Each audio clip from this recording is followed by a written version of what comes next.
श्री स्वामी समर्थ. मी शीतल तुम्हा सगळ्यांचं स्वागत करते माझ्या यूट्यूब चॅनल शीतल्स कॉर्नरमध्ये. आज आहे नवीन वर्षातला पहिला सण, नवीन इंग्रजी वर्षातला पहिला सण अर्थात संक्रांत. सगळ्यांना संक्रांतीच्या खूप खूप शुभेच्छा. ही संक्रांत तुमच्यासाठी सुख समृद्धी आणि आरोग्य घेऊन येवो हीच स्वामींचरणी प्रार्थना. सकाळी सकाळी छान देवपूजा झाली आहे आणि इकडं आमचं कट्ट्यावर पिल्लू बसलंय आणि इकडे पुरण घातलंय मी. आणि खरं तर अजून मला सुगड पूजा करायची आहे, पण म्हटलं अगोदर पुरण घालून घ्यावं म्हणजे थोडं थंड होईल पुरण आणि मग पोळ्या लाटता येतील. बाकी अजून सगळंच व्हायचं आहे, आमटी वगैरे. सो आता देवपूजा तर झाली आहे, आता मी करणार आहे सुगड पूजन. तर सगळ्यात अगोदर वाटण तयार करून घेतलं. भाजलेला कांदा, भाजलेलं खोबरं, लसूण, आलं आणि कोथिंबीर हे सगळं मिक्सरला बारीक करून घेणार आहे. थोडंसं ओबडधोबडच ठेवायचं, खूप बारीक नाही करायचं, म्हणजे चव छान येते आमटीला. आणि आता आपण फोडणीला टाकूया. तर सगळ्यात पहिल्यांदा तेलामध्ये जिरं, मोहरी, हळद, हिंग आणि कढीपत्ता टाकून छान परतून घेतलं. त्यानंतर केलेला मसाला टाकला. हळद ऑप्शनल आहे आमटीसाठी, हवे असेल तर टाका, दरवाज नाही टाकली तरी चालू शकते. मसाला छान परतून झाल्यानंतर त्यामध्ये तिखट, मीठ आणि जे आपण डाळीचं पाणी काढतो अर्थात जो कट असतो तो टाकून घेतला. आणि त्यानंतर कन्सिस्टन्सी तुम्ही तुमच्या आवडीनुसार कमी जास्ती करू शकता. मला तरी फारशी घट्ट आमटी आवडत नाही, त्यामुळे मी बऱ्यापैकी पातळ आमटी करते. सो एक तर प्यायलाही छान वाटते आणि पातळ आमटी मला पर्सनली आवडते. आमटी वगैरे ते झालं होतं. त्यानंतर दारात अशी छोटीशी छानशी रांगोळी काढून घेतली. खरं तर माझ्या आईने पण आज अशीच काहीशी रांगोळी काढली होती आणि तिनेच फोटो पाठवला होता. सो आता नवीन डिझाईन विचार करत बसण्यापेक्षा मग मी तिचीच रांगोळी फॉलो केली. पण तिची माझ्यापेक्षाही थोडी छान होती, कारण तिने रिअल दागिने ठेवले होते रांगोळीत, त्यामुळे अजून छान दिसत होती ती. सो त्यानंतर मग सुगड पूजा करायला घेतली. नेहमीप्रमाणे पाटाखाली स्वस्तिक काढून घेतलं, त्याच्यावरती हळदी कुंकू वाहिलं. त्यानंतर पाटावर एक नवीन वस्त्र अंथरलं, अर्थात हा नवा ब्लाऊज पीस होता. आणि त्यानंतर तांदळाची 5 आसनं मांडून घेतली. सगळ्यात अगोदर जी आपण प्रथम पूजा गणपतीची करतो म्हणून गणपतीच्या स्वरूपात एका सुपारीची पूजा करून घेतली आणि 5ही सुगडांची पूजा केली. खरं तर सुगड पूजा झाल्यानंतर आमच्या इकडे विडे घेतले जातात पानांचे, ज्याला वौसा असं म्हणतात. पण ज्यावेळी माझं लग्न झालं, म्हणजे ही पद्धत माझ्या माहेरी आहे आणि जनरली आमच्या माहेरी अशी पद्धत आहे की पहिला वौसा हा आपण आईकडून घ्यायचा असतो आणि मग पुढच्या वर्षी तिला तो रिटर्न करायचा. तर ज्यावेळी माझं लग्न झालं तर माझ्या सासूबाई म्हटल्या की आपल्याकडे ही अशी काही पद्धत नाही आहे आणि आपल्याकडे सुगड ही पूजा करत नाहीत. तर पहिल्या वर्षी तर मग ठीक आहे, आता मला माहीतच नव्हतं ह्या काही गोष्टी, यांच्याकडे काय पद्धत आहे काय नाही, त्यामुळे मग पहिल्या वर्षी तर मी सुगड पूजाही नाही केली.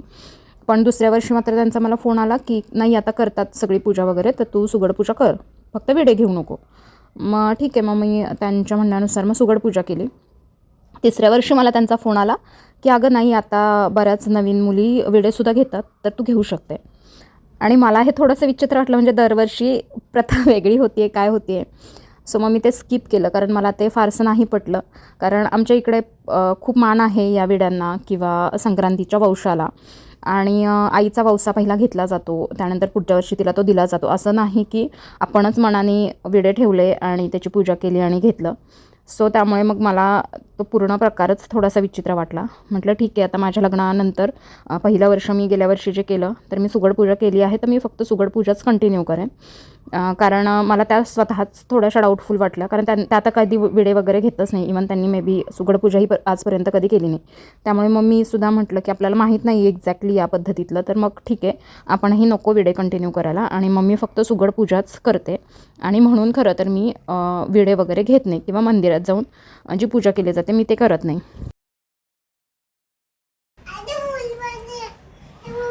तर आता छान अशी पूजा तर झाली आहे. स्वयंपाकही ऑलमोस्ट रेडी आहे, फक्त पुरणपोळ्या करायचे आहेत. आणि खरं तर आता खूप भूक लागली आहे, कारण सकाळपासून काहीच खाल्लं नाही.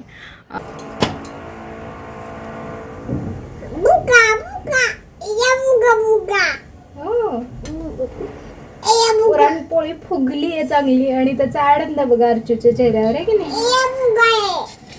एवढी फुगली आहे पोळी.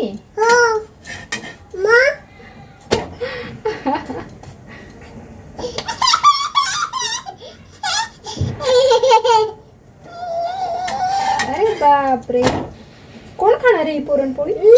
हो, मम्मा अर्चू पप्पा सगळे खाणार. एकच पोळी खाणार हो सगळेजण.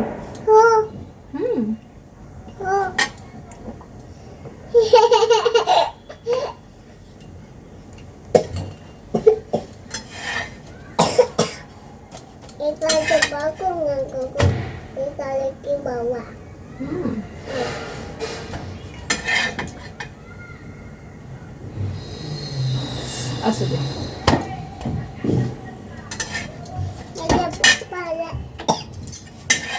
सो अशी अरे या जेवायला है ना, या जेवायला. हा, अगोदर देव बाप्पाला द्यायची मग तुला. हे आमच्या शेटजींचा आजचा लूक बघू अर्चू. हा, फुल कुठे सापडलं तुला? हो, तू काय खाल्लं आता? यम्मी यम्मी पुरणपोळी काय खाल्लं? हो, संपली सगळी. हो, आवडली. बाप्पा आहे, बाप्पापाशी नाही जायचं. जय बाप्पा कर फक्त. हां, जय बाप्पा करा. लाडू पाहिजे. तेवढे कसे कळते? तिळगुळ घ्या, गोड बोला. आमचे तिळगुळ सांडू नका, आमच्याशी कधी भांडू नका. हे काय होतं रे? काय होतंय? खा. हळू तोडून तोडून खायचा, व्यवस्थित खायचा लाडू. ओके. हो, गुळ आहे त्याच्यात. अर्चूला आवडतो ना गुळ? खा.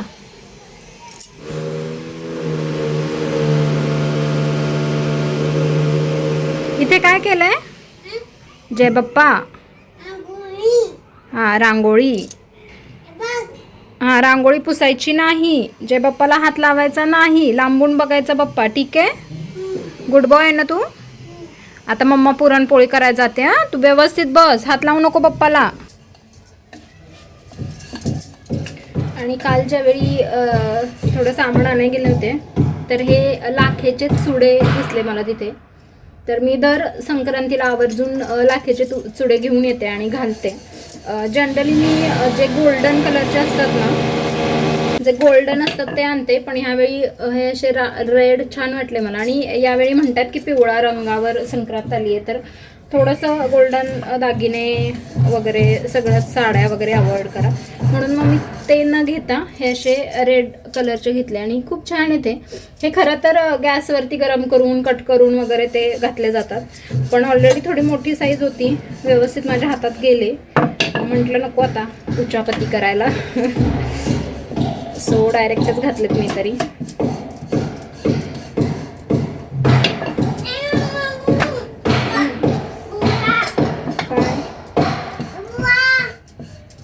बुवा जायचंय, जाऊया. तू जेवलं ना? पुरणपोळी खाल्ली ना तू? मम्माने खाल्ली आहे का? कुठे खाल्ली रे मम्माने? खाणार आहे आत्ता, बनवतीये मम्मा. आता मम्मा खाणार, मग आपण खाली जाऊ. ठीक आहे. त्यानंतर मग देवांना आणि जिथे सुकड पूजा केली होती तिथे छान नैवेद्य दाखवून घेतला. पुरणपोळी, भजी, त्यानंतर कोथिंबिरीची वडी, गुळवणी जी आमच्या सातारा भागामध्ये आवर्जून केली जाते, कटाची आमटी आणि अर्थातच तळण आणि भात. सो असा नैवेद्य दाखवून घेतला आणि त्यानंतर अर्चूला घेऊन मी खालती गेले. तुम्हाला जर माझे व्हिडिओज आवडत असतील तर चॅनलला लाईक, शेअर आणि सबस्क्राईब नक्की करा. सोबतच बेल आयकनही प्रेस करा, म्हणजे मी टाकलेल्या व्हिडिओचे नोटिफिकेशन्स सगळ्यात अगोदर तुम्हाला येतील व एकही व्हिडिओ मिस होणार नाही. So please like, share and subscribe. Thanks for watching and stay tune. आणि संध्याकाळी खरं तर फारसा काही स्वयंपाक नव्हता, कारण ऑलरेडी पोळ्यांचा स्वयंपाक रेडी होता. आता फक्त गरम गरम पोळ्या करायच्या होत्या.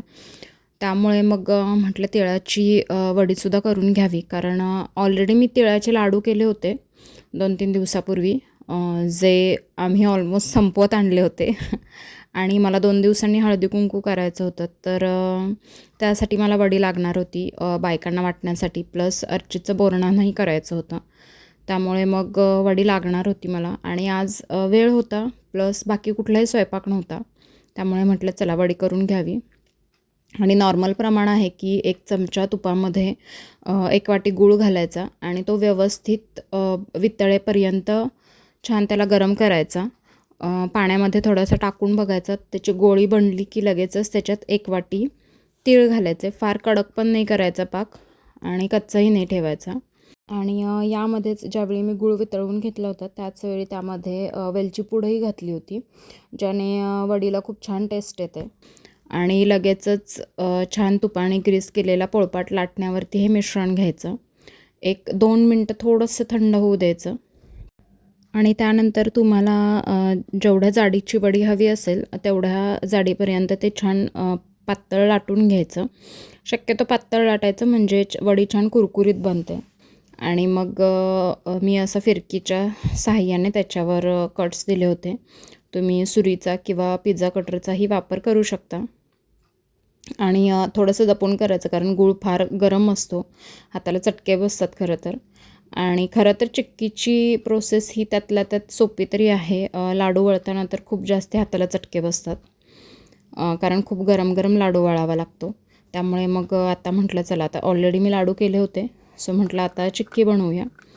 आणि सो त्यानंतर मग छान चिक्की वगैरे बनवली आणि असा संपला आमचा संक्रांतीचा आजचा दिवस. तुम्हाला जर माझे व्हिडिओज आवडत असतील तर चॅनलला लाईक, शेअर आणि सबस्क्राईब नक्की करा. आणि हो, तिळगुळ घ्या आणि गोड गोड बोला. Thanks for watching and stay tune.